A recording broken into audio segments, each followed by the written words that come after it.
The emergency broadcast reached every corner of known space at 14:27 Galactic Standard Time. Ambassador Kethvar of the Zephyrian Republic stood before the emergency session of the Galactic Assembly, his normally composed crystalline features fracturing with desperation. "The Devourers have breached our outer defense grid," he announced, his harmonic voice carrying across the vast chamber to representatives of 47 species. "Zephyr Prime will fall within 72 hours. We formally request immediate military assistance from any nation capable of mounting a response." The silence that followed was deafening. Every species in the assembly knew of the Devourers' ancient machines that consumed matter and energy, leaving only void in their wake. They had appeared at the galaxy's edge 6 months ago, systematically annihilating everything in their path. 3 civilizations had already been reduced to cosmic dust. Chancellor Mordeth of the Hegemony leaned forward in his floating throne. "Ambassador, our deepest sympathies go out to your people. However, the Hegemony cannot commit forces to what appears to be an unwinnable conflict." Similar responses echoed throughout the chamber. The Luminari offered prayers. The Vorthan suggested strategic evacuation. The Korax, usually eager for battle, remained conspicuously silent.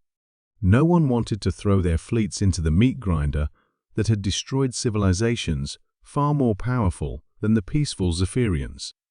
Captain Diana Walsh watched the proceedings from the human observer gallery, her jaw tight with frustration.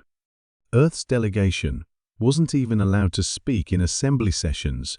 Humanity's junior status meant they could only observe and file written recommendations that rarely received responses.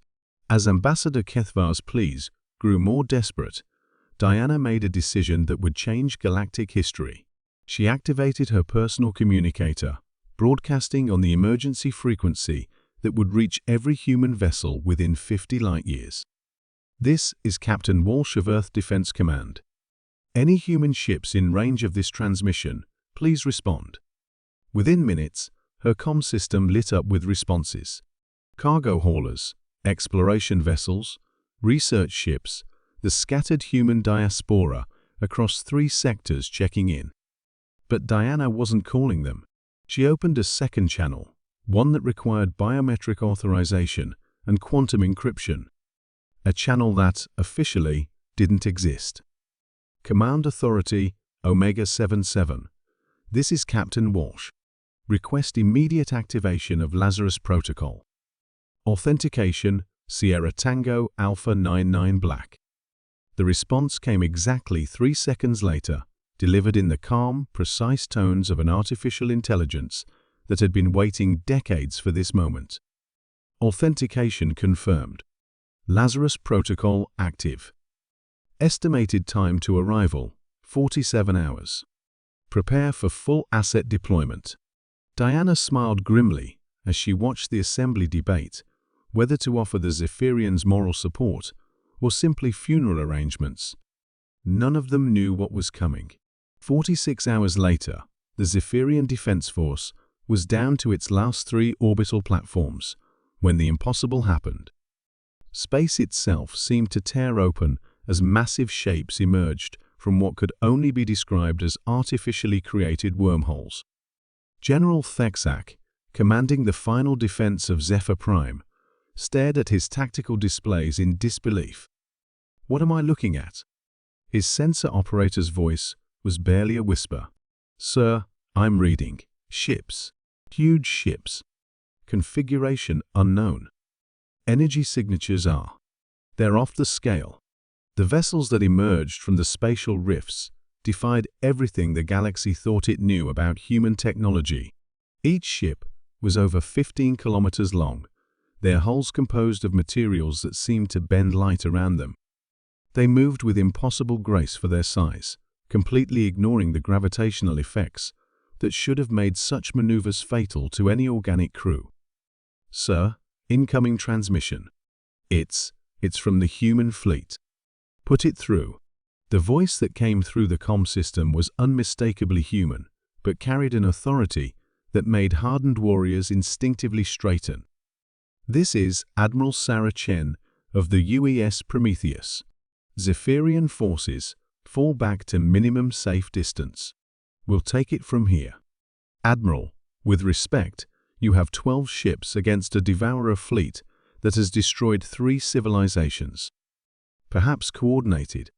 General, Chen interrupted, her voice carrying the weight of absolute certainty. You called for aid. We answered. Now please clear the field. What happened next would be analyzed by military strategists for centuries. The human fleet didn't engage the devourers with conventional weapons. Instead, they deployed technologies that shouldn't have existed, weapons that manipulated space-time itself, turning the devourer's own consumption ability against them. Dark matter cascades that imploded entire machine clusters. Quantum tunneling devices that teleported devourer ships into the hearts of nearby stars. The battle lasted exactly 11 minutes. When the last devourer construct vanished in a flash of exotic particles, the human fleet simply left. 12 impossible ships folding space around themselves and disappearing as suddenly as they had arrived. The galactic response was immediate and chaotic. Every intelligence agency in known space scrambled to understand what they had witnessed. How had humanity, the galaxy's newest and supposedly least advanced member, deployed technology that made elder civilizations look like children playing with sticks? The answer came from an unlikely source, Earth's official statement to the Galactic Assembly, delivered by the same Captain Walsh who had made that fateful comm call. Honored delegates, she announced, standing at the podium no human had ever been permitted to use. Earth wishes to inform the Assembly that our previous technology assessments may have been incomplete. The understatement of the millennium was delivered with perfect diplomatic calm. For the past several decades, Earth has maintained certain defensive capabilities that we saw no need to advertise. The Zephyrian Crisis represented the first time we felt it necessary to reveal these assets. Chancellor Mordeth found his voice first. Captain Walsh, the technology your fleet displayed exceeds anything in the known galaxy. How is this possible? Walsh smiled, an expression that several alien species were beginning to find deeply unsettling. Chancellor, Earth takes the security of our friends very seriously. We've been preparing for threats the galaxy couldn't imagine. It seems our preparations were justified. The implications hit the Assembly like a singularity bomb. Humanity hadn't been struggling to catch up with galactic civilization. They had been carefully observing, learning, and surpassing it, while pretending to be harmless newcomers. The question now, Walsh continued, is whether the galaxy would like to discuss new terms for humanity's participation in galactic affairs. We believe our contributions may have been undervalued. As emergency sessions erupted across the galaxy, one thing was clear: the age of treating humanity as junior partners was over. The galaxy had called for aid and learned that they had been sharing space with sleeping giants who had chosen, until now, to keep their true capabilities hidden. The balance of galactic power had shifted with 12 ships and 11 minutes of impossible warfare, and everyone knew that what they had seen was just the beginning.